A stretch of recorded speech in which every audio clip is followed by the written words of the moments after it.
Ma belle-mère avait organisé une fête de naissance, mais en réalité, c'était ma fête de départ pour l'Italie.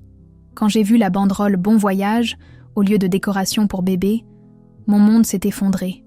En larmes de confusion, de colère et de peur, j'ai découvert que mon mari-chef avait reçu une offre irrésistible en Toscane. Une conspiration familiale avait tout changé.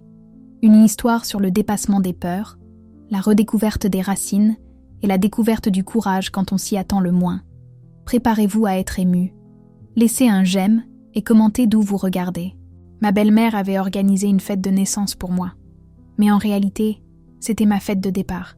Je n'ai jamais aimé les surprises. C'est peut-être le résultat d'une enfance où chaque « j'ai une surprise pour toi » signifiait un autre déménagement, une autre nouvelle école, un autre ensemble de visages à mémoriser puis à oublier. Ironiquement, toute ma vie, je m'étais préparée à éviter les soubresauts. Et pourtant, à 35 ans, je me suis retrouvée au centre d'une conspiration familiale qui allait complètement changer le cours de mon existence ordonnée. Je m'en souviens comme si c'était hier. Cet après-midi de printemps à Curitiba était particulièrement beau, avec un ciel bleu qui semblait se moquer de mon anxiété. En passant mes mains sur mon ventre de 4 mois, je pensais à la façon dont finalement, après tant de tests, de larmes cachées et de prières désespérées, j'avais réussi à tomber enceinte. Une petite victoire pour le monde, gigantesque pour moi. Thérèse, ma belle-mère, a insisté pour organiser la fête de naissance. « Laisse-moi faire, ma fille. Tu as déjà assez de soucis », a-t-elle dit avec cet accent italien qui, même après, 50 ans au Brésil, restait aussi fort que son parfum de lavande. Comment refuser quelque chose à la matriarche qui maintenait toute la famille unie, avec des mains fermes et des yeux vigilants? De plus, elle était la seule figure maternelle qui me restait, après le départ de maman il y a 5 ans, emportant avec elle des recettes de gâteaux de semoule de maïs que je n'ai jamais appris à faire correctement. Je suis arrivée à la salle des fêtes de Santa Felicidad ponctuellement à 3h de l'après-midi, comme convenu. Le quartier italien de Curitiba m'a toujours semblé un petit coin d'un autre monde, avec ses cantines traditionnelles, ses jardins bien entretenus et ses vieilles dames discutant sur les balcons. Le taxi s'est arrêté devant une vieille maison transformée en espace événementiel, et je me souviens avoir trouvé étrange de ne pas voir les voitures des autres invités. Je dois être la première, ai-je pensé, en ajustant la robe à fleurs que j'avais achetée spécialement pour l'occasion. Quand j'ai ouvert la lourde porte en bois, j'ai été accueillie non pas par le silence d'une salle vide, mais par une explosion de voix familières criant « Surprise !» à l'unisson. J'ai cligné des yeux plusieurs fois, essayant de comprendre la scène devant moi. Des tables débordant d'antipasties, de pâtes et de desserts typiques. Des décorations dans des tons pastels, oui, mais pas d'oursons ou de couches. Au lieu de cela, une énorme banderole accrochée au mur principal « Bon voyage en Italie ». Ma première pensée a été qu'ils avaient confondu les fêtes. Peut-être que ce n'était pas la bonne salle, la célébration de quelqu'un d'autre. Mais j'ai vite vu mon mari, Antoine, s'avancer vers moi avec un sourire nerveux que je connaissais bien trop. À ses côtés, Thérèse tenait non pas un gâteau de couche, mais un album de photos de la Toscane. Et au centre de la table principale, là où auraient dû être les cadeaux pour le bébé, il y avait des valises à mon nom. « Qu'est-ce que c'est ?» ai-je demandé, ma voix plus faible que d'habitude. Antoine a pris mes mains tremblantes entre les siennes et a commencé à expliquer quelque chose à propos d'une opportunité unique, 3 mois en Italie, cuisine traditionnelle toscane. Les mots me parvenaient comme s'ils venaient de très loin, déformés par l'incrédulité. Mais, et la fête de naissance ? Ai-je balbutié, regardant mon ventre comme si j'avais besoin de rappeler à tout le monde qu'il y avait un enfant en route. « C'est bien mieux qu'une fête de naissance, Marianne !» s'est exclamée Thérèse, venant m'embrasser avec cette effusion méditerranéenne qui m'a toujours mise mal à l'aise. « Tu vas découvrir la terre de tes ancêtres. Notre petit-fils va naître en connaissant ses racines. » « Naître ? Je ne vais pas accoucher en Italie, » ai-je protesté, sentant la panique monter. « Et mon travail ? L'école ? Nous sommes en plein milieu de l'année scolaire. » Le rire collectif qui a suivi n'a fait qu'accroître ma confusion. C'est ma belle-sœur, Lucie, qui a expliqué que tout, absolument tout, était déjà réglé. Mon congé de l'école où j'enseignais l'histoire avait été approuvé. Le médecin, mon propre obstétricien, faisant partie de la conspiration, avait confirmé qu'il était sûr de voyager jusqu'au 6e mois. Les passeports étaient prêts, les billets, Acheter. Vous avez planifié tout ça à mon insu ? Ai-je demandé, la voix étranglée par l'émotion. Je n'aurais pas su dire, à ce moment-là, si c'était de la gratitude ou de la fureur que je ressentais. Si nous te l'avions dit, tu n'aurais jamais accepté, a répondu Antoine avec cette franchise qui parfois m'irritait profondément. Tu dis toujours non avant même d'envisager les possibilités. Cette phrase m'a fait plus mal que tout le reste. C'était un miroir placé devant moi, reflétant une vérité que je ne voulais pas voir. Toute ma vie avait été construite sur la prévisibilité, la sécurité, le contrôle. Fille de parents qui changèrent de ville à chaque promotion ou difficulté financière, je m'étais juré de m'enraciner, d'établir des routines, de ne jamais m'aventurer dans l'inconnu. Et ça avait fonctionné pendant 15 ans. Ma carrière de professeur d'histoire était stable. Mon mariage, solide. Notre vie, organisée autour de petites certitudes et de grands évitements. « Viens, goûte ça », a dit Lucie, me sauvant de ce moment d'introspection en plaçant dans ma main une pâtisserie qui ressemblait à un petit tube croustillant. C'est un cannoli sicilien, recette de grand-mère. J'ai mordu la pâtisserie sans envie, plus par politesse qu'autre chose. Et puis, quelque chose d'étrange s'est produit. Le contraste entre la coquille croustillante et la garniture crémeuse de ricotta aux pistaches a réveillé en moi un souvenir que je ne savais même pas posséder. Mon père, décédé il y a si longtemps, assis au bord de mon lit, racontant des histoires sur ses grands-parents italiens qui étaient arrivés au Brésil avec à peine plus que des rêves, et des recettes de famille. Je me suis souvenu de lui disant « Un jour, nous irons découvrir leur terre. Marianne. Un jour. » Ce jour n'est jamais arrivé pour lui. Et moi, dans mon obstination à la stabilité, je n'avais jamais envisagé de réaliser ce rêve. J'ai avalé la pâtisserie avec une boule dans la gorge. Pendant toute la fête, j'ai souri mécaniquement. J'ai accepté les embrassades. J'ai remercié les paroles d'enthousiasme de personnes qui étaient apparemment plus heureuses de mon voyage que moi-même. Mais à l'intérieur, ça bouillonnait. Comment pouvait-il décider ainsi de ma vie, de mon bébé ? Dans l'appartement, après le départ du dernier invité, j'ai finalement laissé tomber le masque. « Comment as-tu pu me faire ça ?» ai-je crié à Antoine, en ouvrant violemment les boutons serrés de la robe qui maintenant m'étouffait. « Décider une chose pareille sans me consulter ?» J'allais refuser l'offre, a-t-il répondu avec un calme qui n'a fait qu'aggraver mon état. Je savais que tu n'accepterais pas le changement. Comme toujours. Comme toujours ? Qu'est-ce que ça veut dire ? Ça veut dire que je suis fatiguée de te voir saboter des opportunités avant même de les envisager. Quand nous nous sommes rencontrés, tu étais curieuse. Tu parlais de découvrir le monde. Maintenant, tu deviens anxieuse si nous devons dîner dans un nouveau restaurant. Ces mots ont fait mouche, ouvrant une blessure que je ne savais même pas porter. C'était vrai.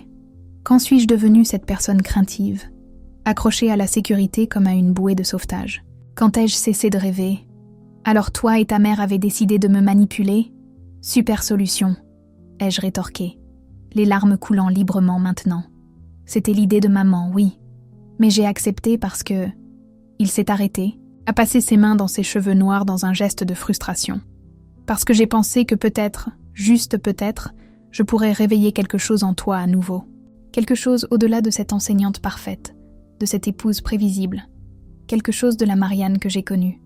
Nous avons dormi dans des chambres séparées cette nuit-là. Moi dans notre lit, lui sur le canapé. Entre nous, un abîme bien plus grand que les quelques mètres de couloir. Pendant la nuit blanche, je me suis levée et suis allée à la bibliothèque du salon. J'ai pris un livre d'histoire italienne que j'utilisais pour préparer des cours sur l'immigration. Les pages étaient marquées, annotées, mais jamais vraiment ressenties. Je l'ai feuilleté distraitement jusqu'à ce que je tombe sur une photographie de la Toscane, des oliviers centenaires sous un ciel doré par le coucher du soleil, et quelque chose a cliqué en moi. Et s'ils avaient raison ? Et si c'était l'occasion non pas d'abandonner ma sécurité, mais d'en élargir les frontières ? Quand le soleil s'est levé, j'avais déjà pris ma décision. C'était la première fois depuis des années que j'agissais sur un coup de tête, sans peser méticuleusement le pour et le contre. Et curieusement, j'ai ressenti un immense soulagement. Nous allons en Italie, ai-je annoncé pendant le petit déjeuner, observant l'expression d'Antoine passer de la surprise à la prudence, comme quelqu'un qui craint un piège. Tu es sûr ? Parce que nous pouvons tout annuler. J'expliquerai à maman. Non, nous n'allons pas annuler.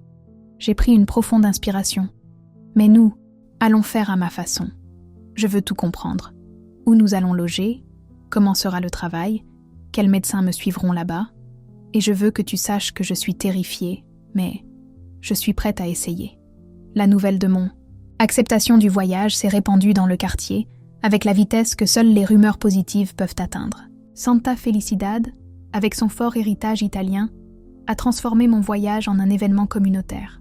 Soudain, moi qui avais toujours vécu discrètement, j'étais arrêtée dans la rue par des personnes âgées enthousiastes. Madame Carmela, la dame de 80 ans qui vendait des légumes au marché, a serré mes mains avec une force surprenante. « Vous allez découvrir ma Sicile. Rapportez-moi une poignée de terre », a-t-elle demandé avec les yeux brillants de larmes. Je n'ai pas eu le courage d'expliquer que nous allions en Toscane, pas en Sicile. La géographie semblait insignifiante face à cette émotion sincère. Monsieur, Joseph, le propriétaire de la cantine où nous dînions le dimanche, s'est présenté à notre porte avec une bouteille de vin maison et une enveloppe jaunie. Une lettre pour mon cousin à Luc. 50 ans sans nous voir. Dites-lui que je joue toujours de l'accordéon. La lettre pesait dans mes mains comme un testament. Une responsabilité que je n'avais pas demandée, mais qui maintenant m'émouvait.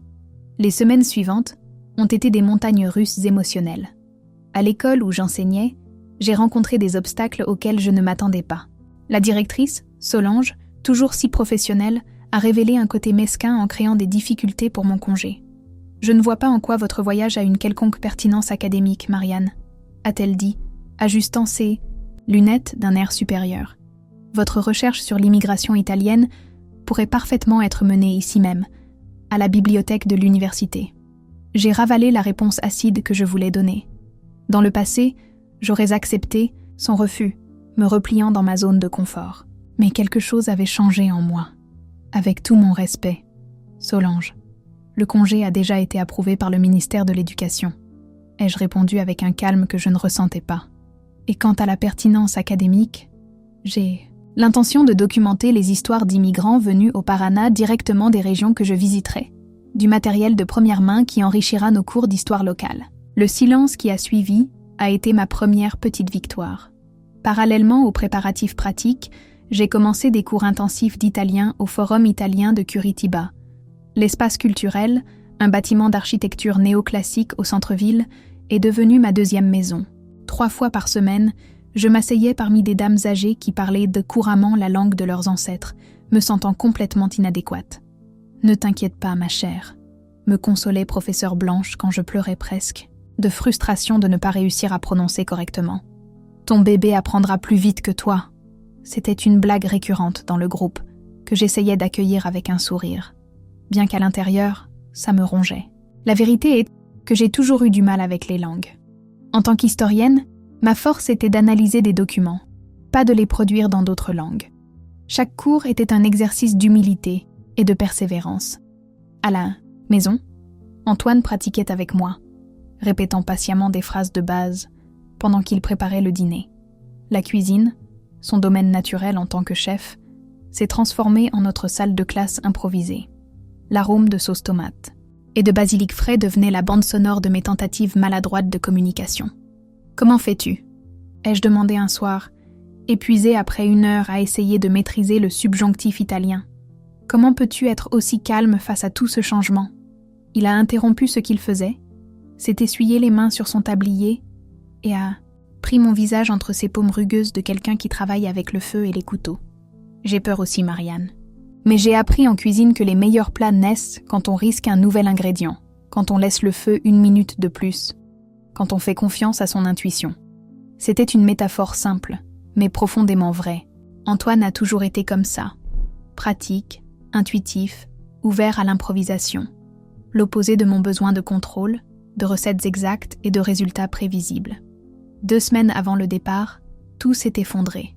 Lors d'un contrôle, de routine, mon obstétricien a froncé les sourcils devant l'écran.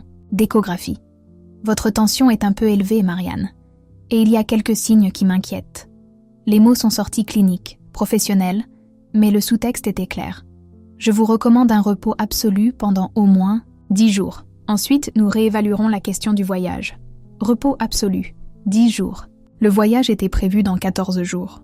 Je suis rentrée chez moi anéantie, imaginant comment j'allais annoncer la nouvelle à Antoine, à Thérèse, à tous ceux qui s'étaient impliqués dans les préparatifs.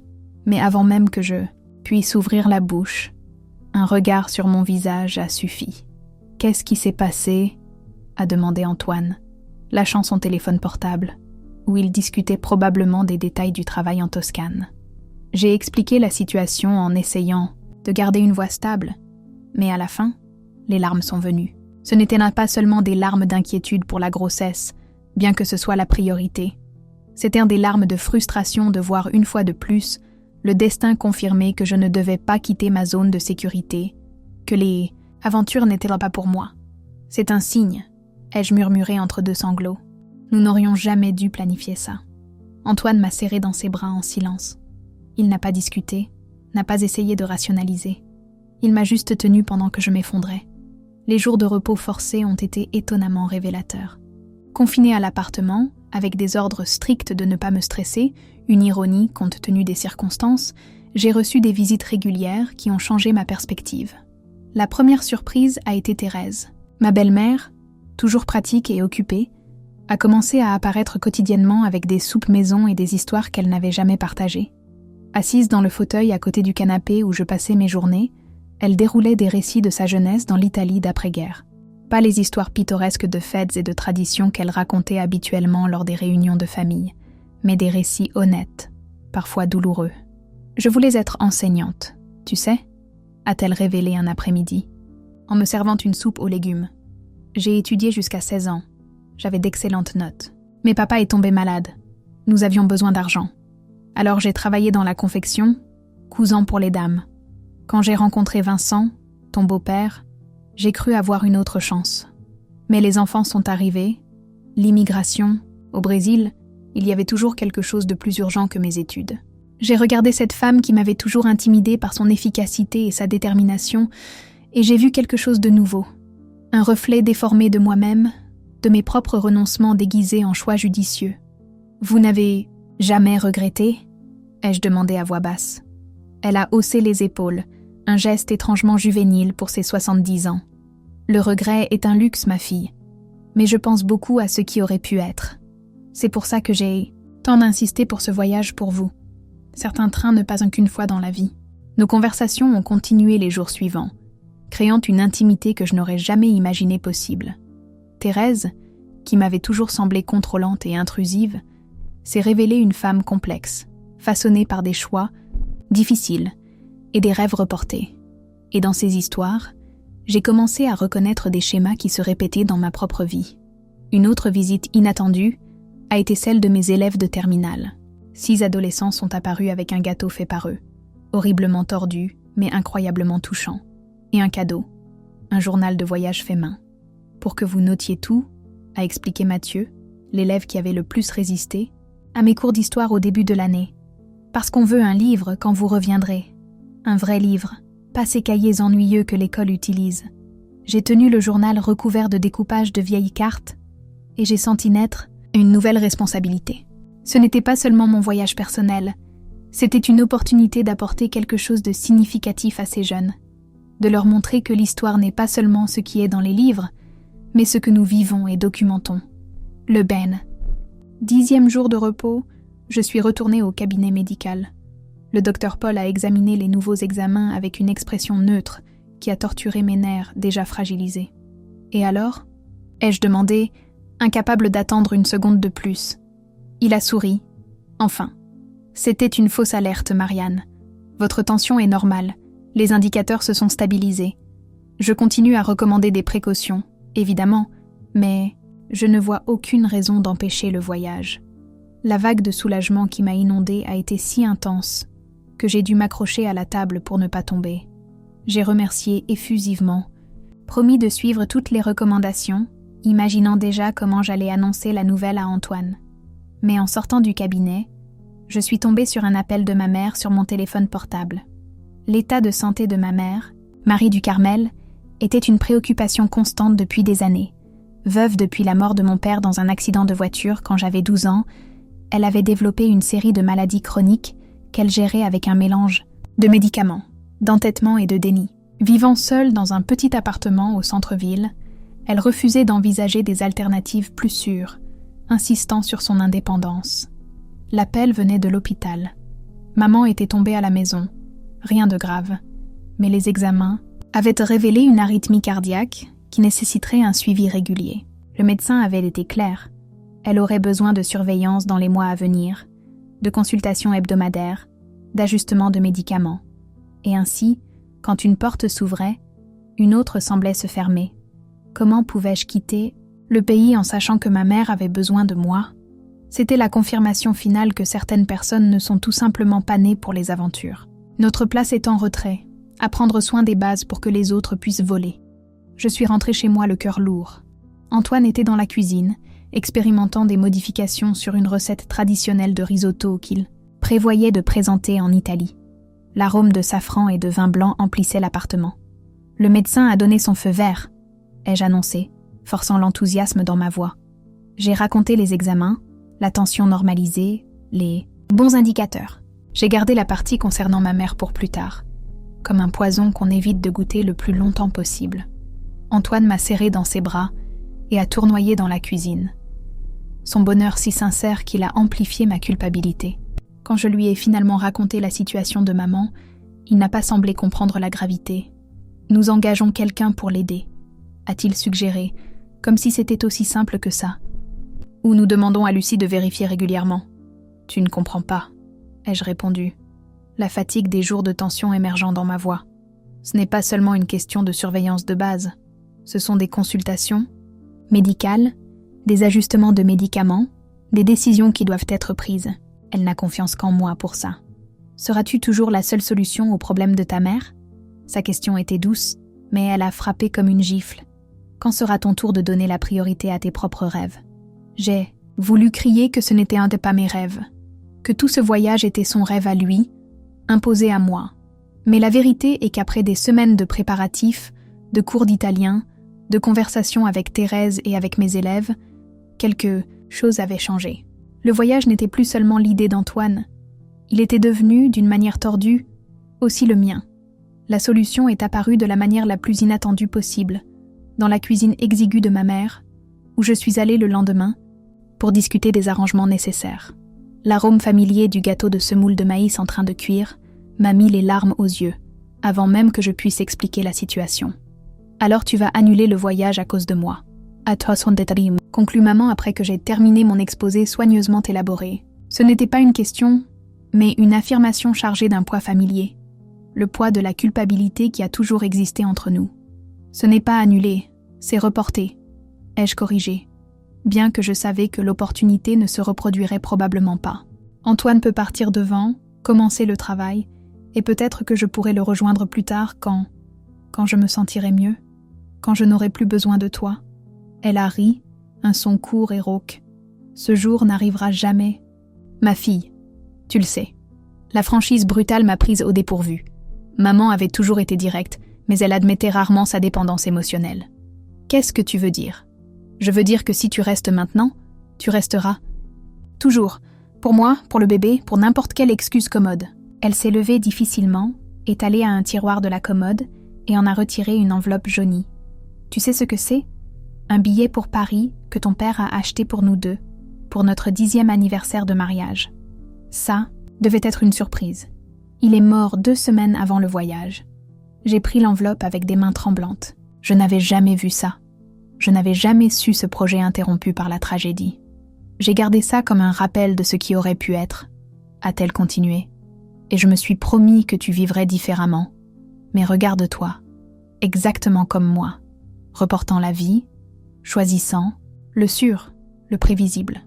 Ces mots étaient des aiguilles précises, atteignant exactement là où ça faisait le plus mal. Alors qu'est-ce que tu suggères ? Que je t'abandonne simplement quand tu as besoin de moi ? Elle a souri, un sourire, qui a illuminé son visage fatigué d'une manière que je n'avais pas vue depuis des années. Je suggère que je vienne avec vous. C'était mon tour de rire, incrédule. En Italie, avec ta condition, les médecins n'approuveront jamais ça. Pourquoi pas ? J'ai une arythmie, je ne suis pas en train de mourir. Mes médecins peuvent me recommander un confrère là-bas.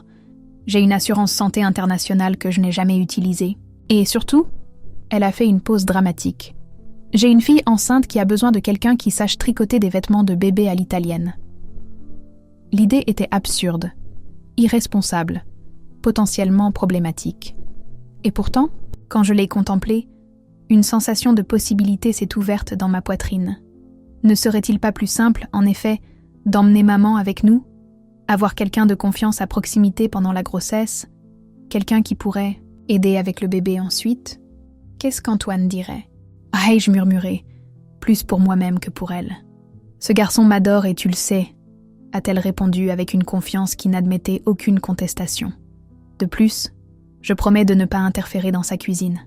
Quand j'ai présenté la proposition à Antoine ce soir-là, je m'attendais à de la résistance, à des questions pratiques, peut-être même à un refus poli. Au lieu de cela, il a semblé sincèrement enthousiaste. « Ta mère est une femme incroyable », a-t-il dit, pensant déjà aux arrangements nécessaires. Et elle a raison. Ce sera bien d'avoir quelqu'un de confiance à proximité quand le bébé naîtra. Quand le bébé naîtra, je pensais que nous reviendrions avant ça. Il m'a regardé avec cette expression qui signifiait « Tu n'as pas encore compris ?» et mon cœur s'est accéléré. « Marianne, si tout se passe bien pendant ces 3 premiers mois, le restaurant veut m'offrir un poste permanent.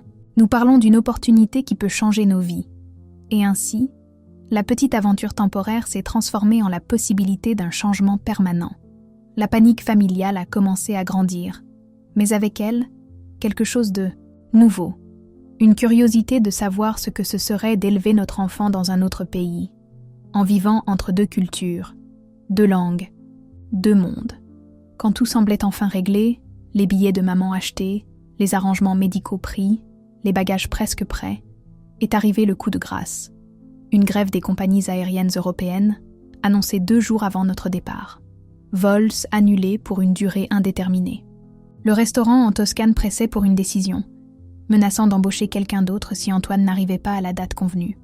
La suggestion qu'il parte seul d'une manière ou d'une autre, avec des compagnies alternatives, pendant que maman et moi attendrions la fin de la grève, est arrivée comme un ultimatum. « Vas-y », ai-je dit, me sentant noble et misérable à la fois. « C'est ta chance. Maman et moi suivrons dès que possible. » Nous étions sur le balcon de l'appartement, le ciel nocturne de Curitiba parsemé d'étoiles, qui semblaient trop lointaines pour avoir de l'importance. Antoine a secoué la tête, la frustration évidente sur son visage. « Ce n'est pas comme ça que je l'imaginais », a-t-il répondu, la voix basse. C'était censé être une aventure ensemble. Quelque chose dans la façon dont il a dit ça, la déception pure, presque enfantine, m'a profondément touchée. Il ne s'agissait pas de cuisine italienne ou d'opportunités de carrière. Il s'agissait de briser ensemble les chaînes invisibles qui nous maintenaient prisonniers de versions limitées de nous-mêmes. Nous allons trouver une solution, ai-je promis, en tenant sa main. Et pour la première fois, ce n'était pas seulement une phrase réconfortante vide, c'était une vraie promesse. Le lendemain soir, j'ai organisé un dîner à la cantine de Monsieur Joseph. C'était une décision impulsive, le genre de choses que l'ancienne Marianne n'aurait jamais faites. Réunir des gens sans planification méticuleuse, sans ordre du jour clair. J'ai juste appelé les personnes qui avaient fait partie de ce voyage. Fou, Thérèse et Vincent, Lucie et son mari, ma mère, quelques collègues professeurs, même mes élèves de terminale.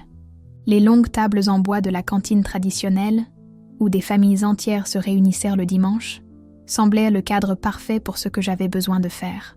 Entre les plats de polenta et les conversations animées, j'ai demandé l'attention de tous et j'ai annoncé notre décision. Non seulement nous allions tous ensemble en Italie, ayant découvert un itinéraire alternatif via le Portugal, grâce à un ancien élève qui travaillait dans une agence de voyage, mais j'utiliserai ce temps pour rechercher l'histoire des immigrants italiens au Brésil, pour un livre que j'avais toujours rêvé d'écrire. Un livre ? Antoine m'a regardé avec surprise, car je n'avais jamais partagé ce rêve avec lui. Tu ne m'en as jamais parlé, parce que j'ai toujours pensé que ce n'était pas le bon moment, ai-je avoué, sentant le rouge me monter aux joues. J'ai toujours trouvé 1000 excuses, 1000 raisons de reporter. Mais ce voyage, cette surprise, m'a fait réaliser combien de choses j'ai reportées par peur. Le silence qui a suivi avait un poids différent. Ce n'était pas le silence gêné de ceux qui ne savent pas quoi dire, mais le silence respectueux de ceux qui reconnaissent un moment de transformation. C'est Thérèse qui l'a rompu, en levant son verre de vin avec des mains légèrement tremblantes. « Ah, Marianne !»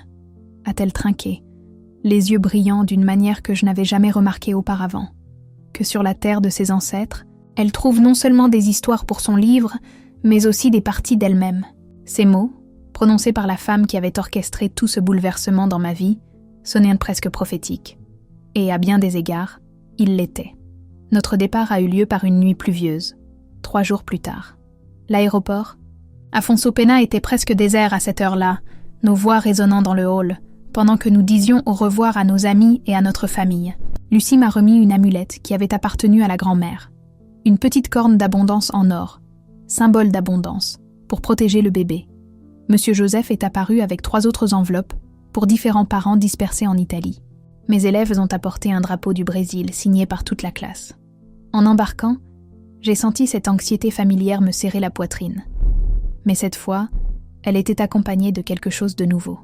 L'attente. En tant qu'historienne, j'avais toujours regardé le passé, analysant les événements et leurs conséquences avec la sécurité de celui qui connaît déjà le dénouement. Maintenant, je regardais l'avenir. Un avenir non planifié, non étudié, non contrôlé. Et, étonnamment, cela ne me paralysait pas. Le vol pour Lisbonne s'est déroulé sans encombre. Maman dormant la plupart du temps, et Antoine étudiant, fébrilement, un livre sur les techniques culinaires toscanes. J'alternais entre les siestes et les notes dans mon nouveau journal de voyage, pensant déjà à la structure du livre que j'avais l'intention d'écrire. À Lisbonne, nous avons eu une journée entière d'attente avant le vol pour Florence. Nous en avons profité pour visiter rapidement le Bairro Alto, où Antoine a insisté pour goûter au pastéis de nata, tout en comparant les influences culinaires entre le Portugal et l'Italie. Maman était enchantée par les azulejos historiques, les photographiant compulsivement avec son nouveau téléphone portable, un cadeau de ma part pour qu'elle puisse documenter l'aventure. Comme elle disait, c'est pendant cette brève promenade à Lisbonne que j'ai remarqué un autre changement subtil. Je ne faisais pas que tolérer l'inattendu. Je commençais à l'apprécier. Lorsque nous nous sommes perdus dans les ruelles étroites, au lieu de la panique habituelle, j'ai ressenti une curiosité de savoir où ces chemins pourraient nous mener. Lorsqu'un restaurant que nous avions prévu de visiter était fermé, au lieu de la frustration, nous avons découvert une petite taverne familiale où le propriétaire jouait du fado pendant que nous étions servis. « Tu es différente », a observé Antoine pendant que nous attendions le vol pour Florence, ses doigts entrelacés dans les miens. Plus légère. Je suis épuisée. J'ai les pieds gonflés et j'ai peur de ce qui nous attend. Ai-je répondu honnêtement. Mais oui, d'une certaine manière, je me sens plus légère. Florence nous a accueillis avec un soleil doré et un chauffeur envoyé par le restaurant où Antoine travaillerait. Le trajet jusqu'à la petite ville toscane où nous logerions, à 1 heure de Florence, entre des collines couvertes de cyprès et de vignobles, a été comme entrer dans un tableau que j'avais toujours admiré dans les cours d'histoire, de l'art, mais que je n'avais jamais imaginé habiter. Des oliviers, ai-je murmuré à ma mère, en pointant les arbres centenaires qui bordaient la route sinueuse. Certains ont plus de 300 ans. Imagine les histoires qu'ils pourraient te raconter, a-t-elle répondu, la voix étranglée, regardant le paysage avec la même révérence que moi. Notre nouveau foyer temporaire était une maison en pierre du 19e siècle, faisant partie d'une propriété rurale transformée en agritourisme.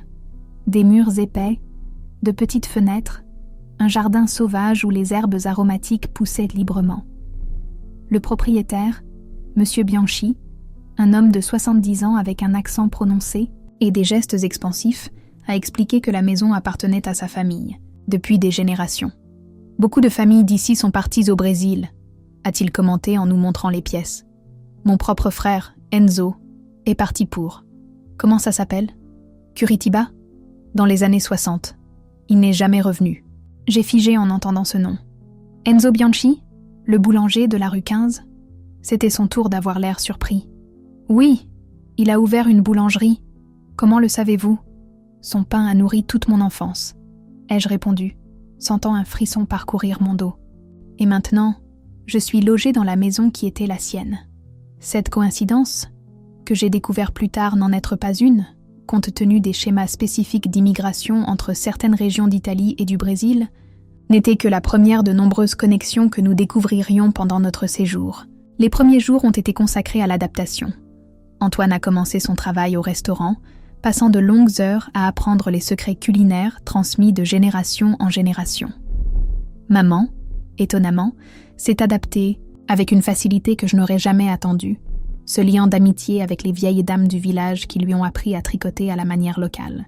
Et moi, partagée entre le repos nécessaire pour la grossesse et l'envie d'explorer chaque centimètre historique de cet endroit, j'ai commencé à collecter des histoires. J'ai commencé par l'évident. Interroger les habitants les plus âgés du village sur les parents qui avaient émigré au Brésil. Muni d'un enregistreur et de mon italien encore hésitant, je m'asseyais sur les places, dans les cafés, sur les seuils des portes, et j'écoutais. Les histoires venaient facilement. Des histoires de faim, d'espoir, de lettres qui mettaient des mois à arriver, d'argent envoyé pour construire des maisons qui attendraient des retours qui n'auraient jamais lieu. J'ai vite réalisé qu'il y avait un schéma dans ces récits. Les femmes prenaient rarement la décision de partir, mais c'était elles qui maintenaient les liens entre les deux mondes. C'était leurs lettres, leurs recettes, leurs petits rituels transplantés qui créaient une continuité entre l'ancien et le nouveau pays.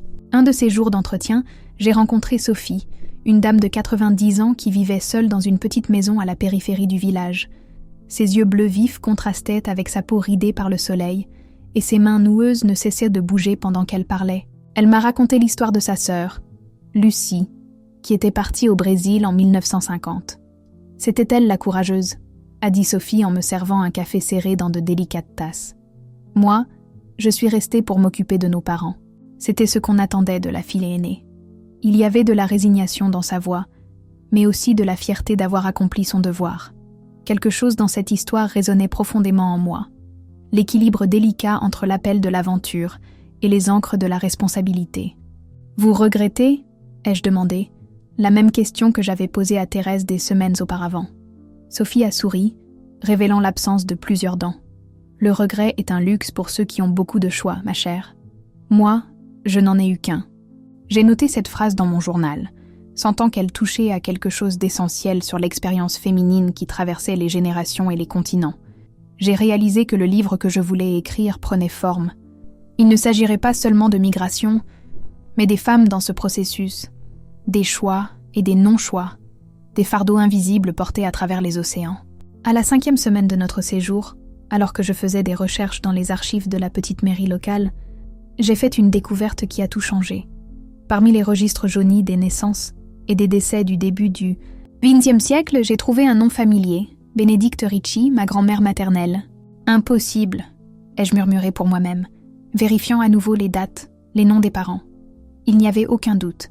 Ma grand-mère, que je n'avais connue que sous le nom de Benta, la dame silencieuse qui parlait portugais avec un fort accent et qui était décédée quand j'avais seulement 8 ans, était née dans ce même village où je me trouvais maintenant. J'ai couru à la maison, aussi vite que mon ventre de plus en plus proéminent le permettait, et j'ai confronté ma mère avec la découverte. « Tu savais ça ?» ai-je demandé, à bout de souffle, en lui tendant la copie du registre que j'avais faite. Maman a pris le papier avec des mains tremblantes, ses yeux parcourant les caractères anciens. Non, pas exactement. Je savais que grand-maman était italienne, bien sûr, mais je n'ai jamais su la ville exacte. Elle n'aimait pas parler du passé. Pourquoi n'avons-nous jamais fait de recherche avant ? Pourquoi ne sommes-nous jamais venus chercher nos racines ?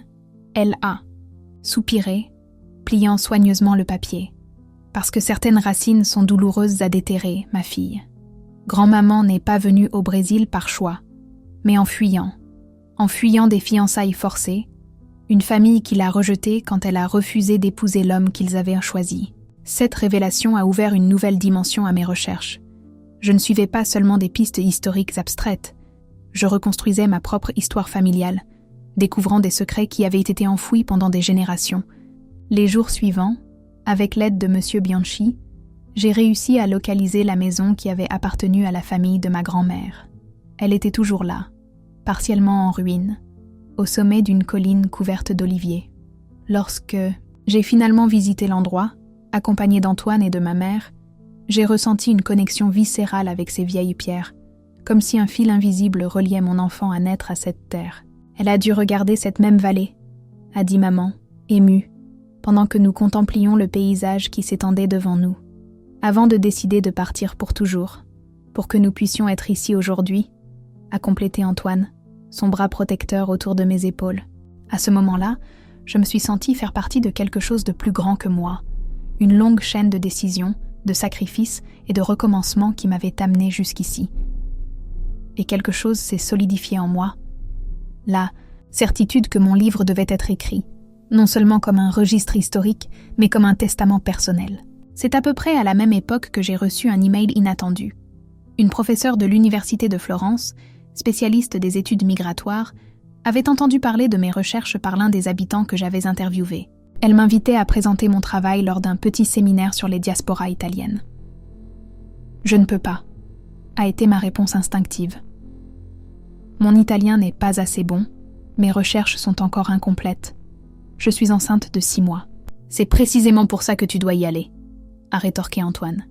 Pense au nombre de femmes immigrantes qui ont fait des voyages bien plus difficiles en portant des enfants dans leur ventre, y compris ta grand-mère, probablement. Cet argument était impossible à réfuter. J'ai accepté l'invitation, passant les 2 semaines suivantes dans une frénésie de préparation, alternant entre crises de panique et moments de clarté cristalline. La présentation a eu lieu dans une petite salle de l'université, devant un public d'une 20aine de personnes, professeurs, étudiants de 3e cycle et quelques curieux de la communauté. J'ai parlé des femmes immigrantes, de leurs lettres, de leurs recettes, de leur stratégie de survie en terre étrangère. J'ai parlé de ma grand-mère, de sa fuite courageuse d'un destin imposé. Et j'ai parlé de moi, une femme qui a dû voyager dans le passé pour trouver le courage pour l'avenir. Mon italien était loin d'être parfait, mais l'émotion sincère compensait les conjugaisons verbales erronées. Quand j'ai terminé, l'applaudissement a été chaleureux, sincère. Et puis, quelque chose d'encore plus surprenant s'est produit.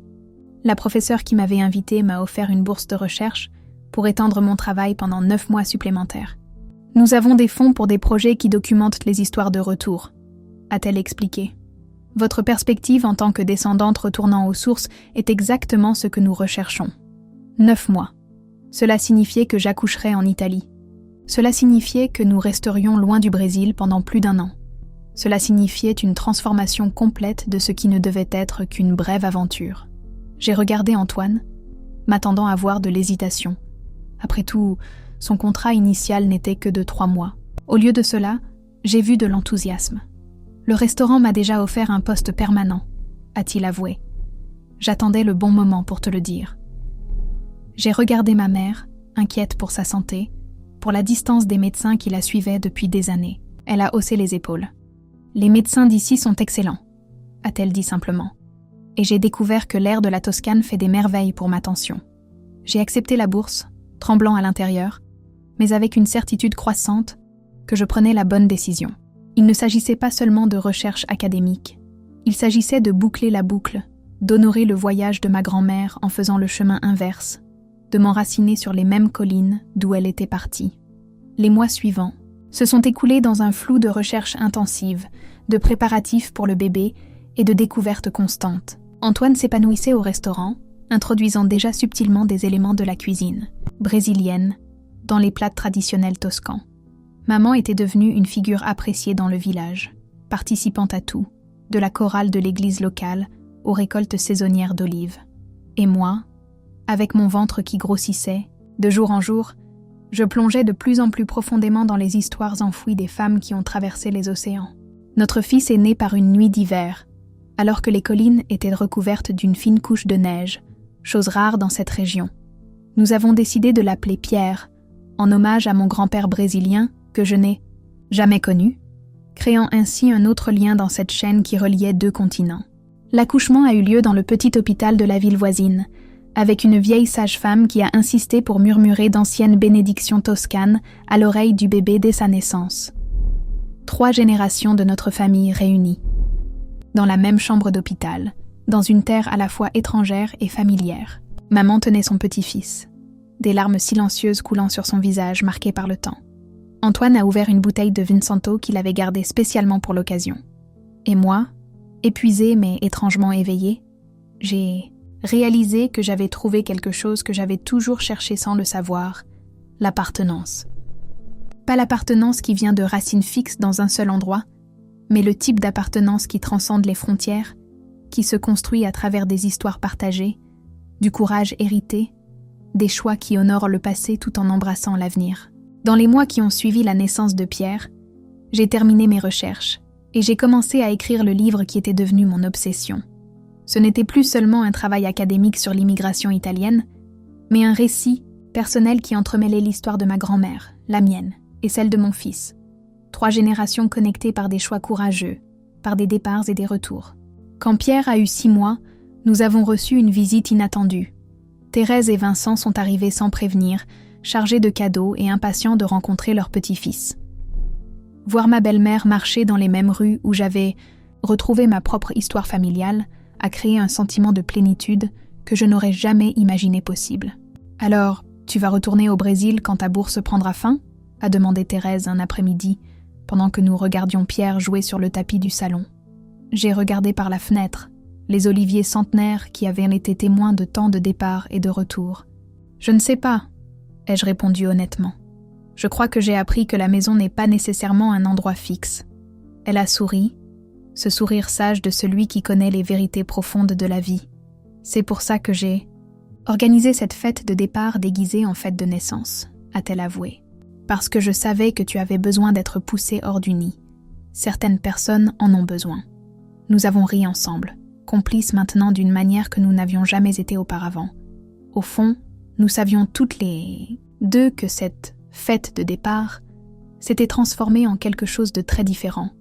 Non pas un adieu à un lieu, mais un adieu à la femme craintive que j'avais été, à la vie contenue que j'avais construite par peur de l'inconnu. Dans le petit village italien, entouré d'oliviers centenaires et de maisons en pierre, j'ai trouvé non seulement mes racines, mais une version de moi-même que je ne connaissais pas, adaptable, courageuse et ouverte à de nouveaux horizons. Ce qui a commencé comme une surprise désagréable s'est transformé en le plus grand cadeau que j'ai jamais reçu. La liberté de choisir mon propre chemin, non pas par peur, mais par amour du voyage. Et quant au livre, il a été publié simultanément au Brésil et en Italie l'année suivante, sous le titre Traversée, 3 générations entre 2 mondes. Dans la dédicace, j'ai simplement écrit « À Thérèse, qui a eu le courage de transformer une fête de naissance en une fête de départ, et qui a ainsi changé le cours de 3 générations. Parfois, les meilleures expériences de la vie sont vraiment celles que nous n'avons pas planifiées. Et parfois, nous avons besoin que quelqu'un nous pousse gentiment vers l'inconnu, pour découvrir jusqu'où nos ailes peuvent nous emmener.